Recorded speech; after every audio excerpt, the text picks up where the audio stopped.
Ketika Anda mengimani Yesus sebagai Tuhan dan Juru Selamat, Anda akan hidup dalam suasana yang inklusif. Anda bisa beradaptasi dengan semua latar belakang.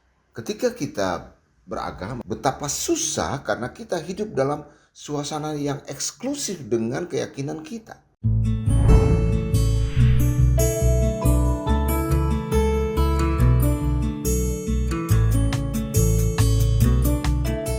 Ketika Anda mengimani Yesus sebagai Tuhan dan Juru Selamat, Anda akan hidup dalam suasana yang inklusif. Anda bisa beradaptasi dengan semua latar belakang. Ya, Yesus mengajarkan hal itu. Ini penting untuk Anda ketahui bersama. Memang, Yesus adalah jalan menuju kepada Bapa. Ketika kita beragama saat ini, betapa susah karena kita hidup dalam suasana yang eksklusif dengan keyakinan kita. 2000 tahun yang lalu, Yesus tidak mengajarkan agama, ya. Tidak, tetapi dia mengajarkan berita sukacita daripada Bapanya. Dalam suasana kita akan memperingati hari besar bangsa kita, yaitu kemerdekaan dari penjajahan. Kita meyakini bahwa kita dalam suasana yang betul-betul ingin menikmati suasana kebebasan atas kemerdekaan itu. Nah, ada hal yang menarik yang kita akan diskusi pada saat ini terkait dengan bagaimana kita harus menghormati pemerintah. Ingat, dalam budaya tradisi Yahudi kuno, ya, mereka betul-betul meyakini bahwa hanya Allah Abraham, Ishak, Yakub yang menjadi raja mereka. Di luar itu tidak mungkin mereka harus memberikan persembahan atau memberikan pajak. Ya, kalau kita baca di dalam Torah, maka sesungguhnya hanya kepada Allah mereka memberikan pajak perpuluhan, hanya kepada Allah, bukan kepada bangsa-bangsa kafir. Ini yang menjadi catatan yang harus Anda pahami. Lalu bagaimana kehadiran Yesus 2000 tahun yang lalu yang benar-benar merubah mindset berpikir orang-orang Yahudi. Ini yang harus kita pahami. Oke teman-teman, kita santai saja sambil kita bincang-bincang sedikit, dan Anda yang mungkin ingin memahami lebih jauh, ya Anda bisa komen, ya saran kepada siapapun terkait dengan bagaimana hubungan kekristenan dengan pemerintah itu sangat-sangat baik sekali. Ya, sambil itu kita ngopi dulu ya.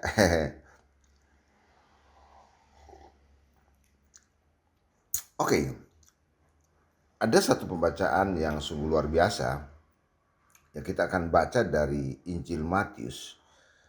Dan ini mungkin dasar dan latar belakang sehingga terjadi percakapan antara Yesus dan orang-orang Farisi, orang-orang Herodian. Nah, saya akan baca buat Anda dari Injil Matius pasal yang ke-22 ayat 15 dan seterusnya.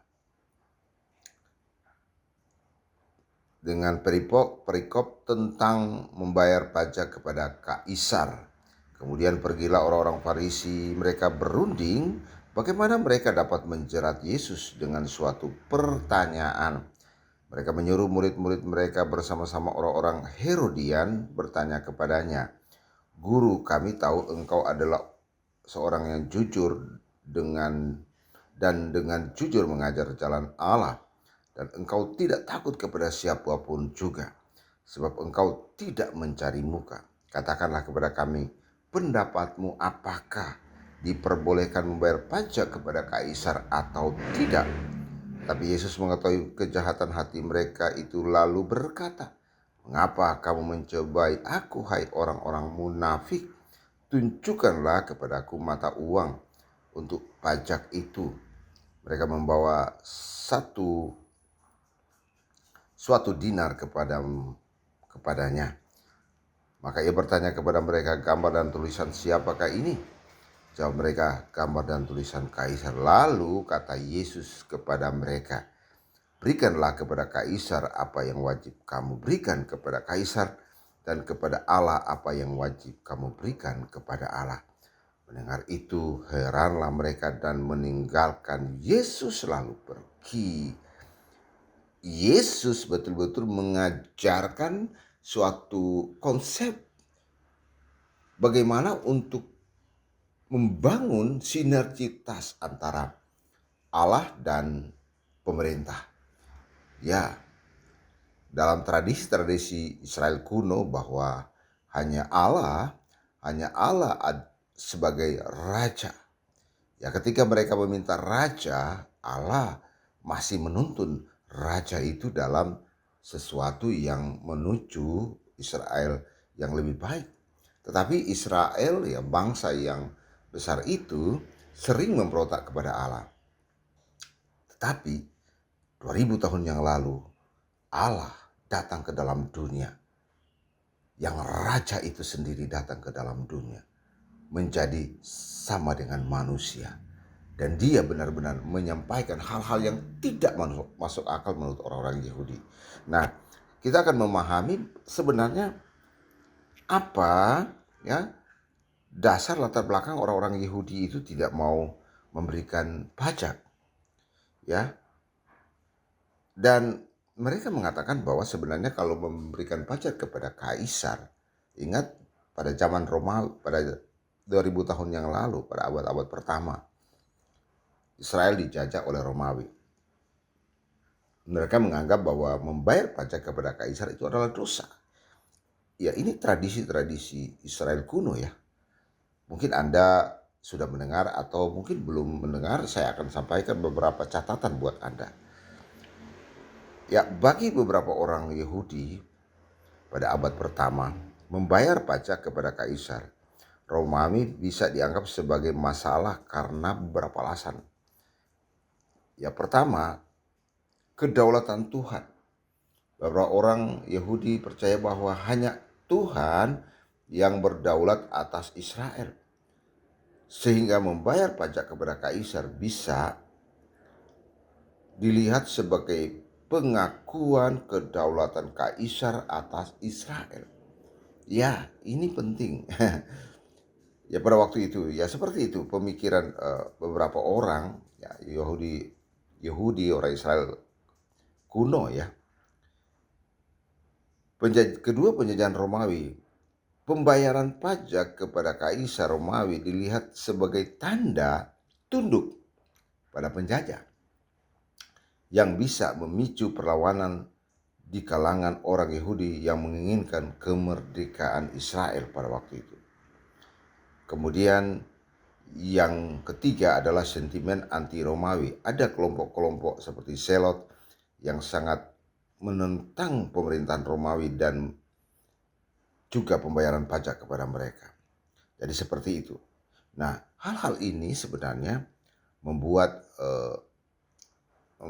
hubungan antara penjajah waktu itu Romawi dan orang-orang Israel sangat terganggu.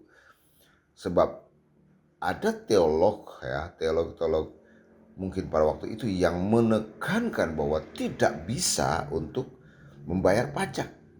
Ingat, pemerintah Romawi pada waktu itu memerintah mereka ya di Israel. Ya, tentunya dalam suasana seperti itu, jika Anda melakukan perlawanan maka Anda akan dibasmi oleh tentara Romawi. Lalu Yesus datang dengan perspektif yang sangat berbeda dengan mereka, orang-orang Yahudi dengan sebangsanya. Sangat-sangat berbeda. Ini sungguh luar biasa. Ya, seperti yang telah kita baca tadi, ya, disebutkan Yesus mengajarkan untuk berikanlah kepada kaisar apa yang kaisar punya. Ya, jadi itu, ya, kalau kita baca dalam Injil Matius pasal 22 tadi, yang seperti itu. Jadi berikanlah pajak itu kepada kaisar yang menurut hukum harus dibayarkan. Dan berikanlah kepada Allah, menurut hukum Allah harus dibayarkan. Ini sangat wise, bijaksana. Ya, kenapa Yesus bisa mengatakan begitu? Karena dialah yang adalah raja semua bangsa. Dia akan datang sebagai raja untuk kedua kalinya. Dia datang kedua kali sebagai raja. Ya, dia adalah Tuhan atas alam semesta ini. Jadi Anda yang beriman kepada Yesus, bersyukur Anda. Kiranya Tuhan Yesus terus menuntun, menolong, memberikan Anda kesempatan untuk terus berubah. Memberikan Anda waktu dan kesempatan untuk berbenah, menantikan kedatangannya. Tuhan Yesus memberkati. Amin.